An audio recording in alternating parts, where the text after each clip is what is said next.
رکھیے گا، اس ملک میں کوئی اکثریت نہیں ہے، یہ اقلیتوں کی اکثریت کا ملک ہے، مائنورٹیز کی میجورٹی کی کنٹری ہے۔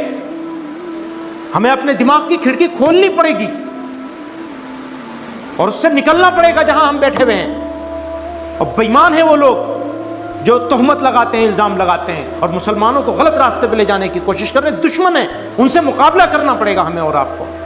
تو سن لیجئے، مسلمان بحیثیت مجموعی اگر دیکھیں گے تو اقلیت میں ہے،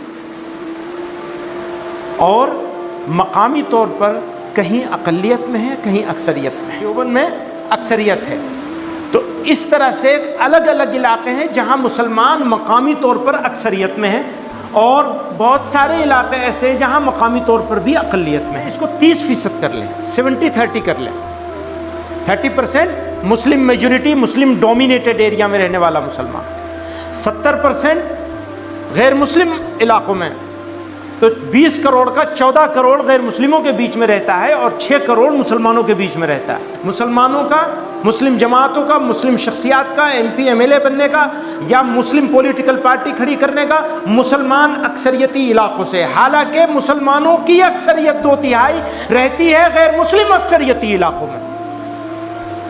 اگر کوئی جماعت، کوئی جمعیت، کوئی لیڈر، کوئی مولوی، کوئی ملا، کوئی مدرسہ، کوئی آدمی مسلم اکثریتی علاقوں میں رہنے والے لوگوں کی طرف دیکھے اور غیر مسلم اکثریتی علاقوں میں رہنے والے لوگوں کے مسائل کو، پرابلمز کو، ایشوز کو نظر انداز کر کے پالیسی بناتا ہے، ایکشن پلان بناتا ہے، ایکشن لیتا ہے، تو وہ بے ایمان ہے، دھوکے باز ہے۔ پہلے ان کا مسئلہ حل ہوگا، جن کا ایمان خطرے میں ہے، جن کے آبرو خطرے میں ہے۔ اگر میں دیوبند میں رہتا ہوں، گھر کا دروازہ کھلا چھوڑ کے سو جاؤں تو آبرو کا خطرہ نہیں، چوری کا خطرہ ہے۔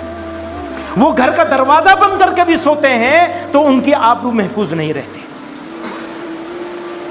ان کے بارے میں سوچے بغیر کوئی کام کیا جائے گا، چاہے آپ 70 پاکستان بنا لیں، آپ مسلمانوں کے دشمن کہلائیں گے۔ ان کو نظر انداز کر کے انڈین مسلمز کے لیے کوئی پلان بنایا جائے گا، دھوکا ہوگا۔ پھر کہتا ہوں، بار بار کہوں گا، مجھے یا تو سمجھا لو، میں واپس ہو جاؤں، خالصتاً ملت کے اس طبقے کے مفاد میں جس کی عزت، آبرو، ایمان خطرے میں ہے، اس کی طرف نظر ہے۔